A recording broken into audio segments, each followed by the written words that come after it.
Hello Gemini, and welcome to your full moon reading for March 2023.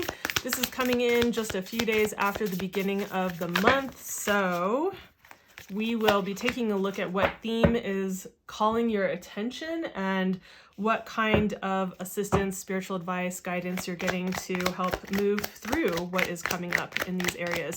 You know, with the full moon to the new moon, definitely the full moon is a time where the energies are pregnant, very full and very ripe, right? It's like building and building to this pinnacle point.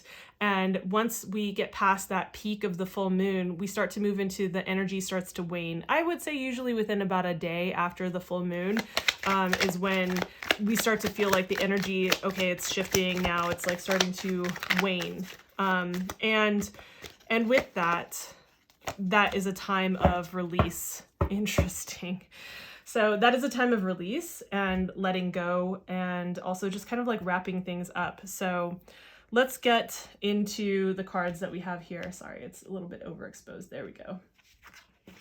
So the area of life that we're looking at for you, Gemini, is in the 5th house. And the 5th house is, I actually don't really think that all of the keywords that they have for these cards are matching necessarily for what the energy of the 5th house is. But the 5th house is definitely about creativity, right? It's about what we create, that can be children for some people out there who might be watching this. That can have to do with children because we create them. But, you know, we could look at this as the house of creativity, the house of expressing our passions and of being seen and recognized for those things, also the things that we value, and also dating.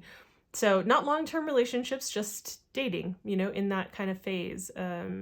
So those are the themes that are coming up. So anything that really applies to this area, that's what this, or I guess I should keep my hand here so that you can actually see it. So that's what this actually has to do with.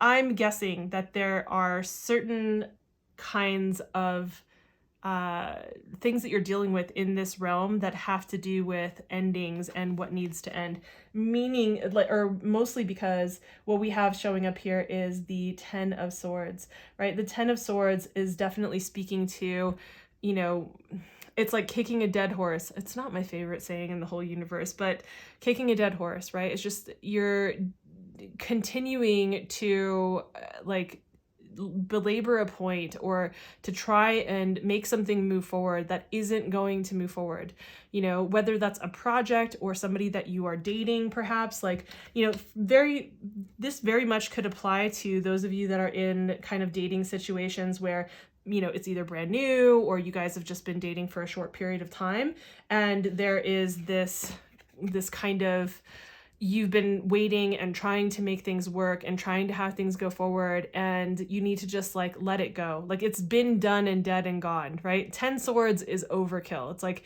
you've already, you know, done as much as you can possibly do here, and it's caused a lot of stress. And so you can release yourself and relieve yourself of the kind of stress that's coming up by allowing yourself to let it go and release it. So that's the advice that's coming up here. These readings are definitely a lot shorter.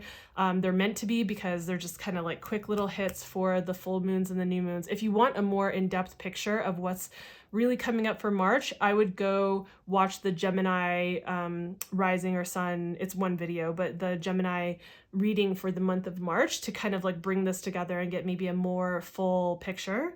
So, and that'll be up here on the screen. If you want to know specifically what it is for you, honestly, the best way to do that is not to watch a collective reading, but to actually get a reading, which all of that information is in the description box below. So I hope that this was helpful, and I will see you in the next video. Bye.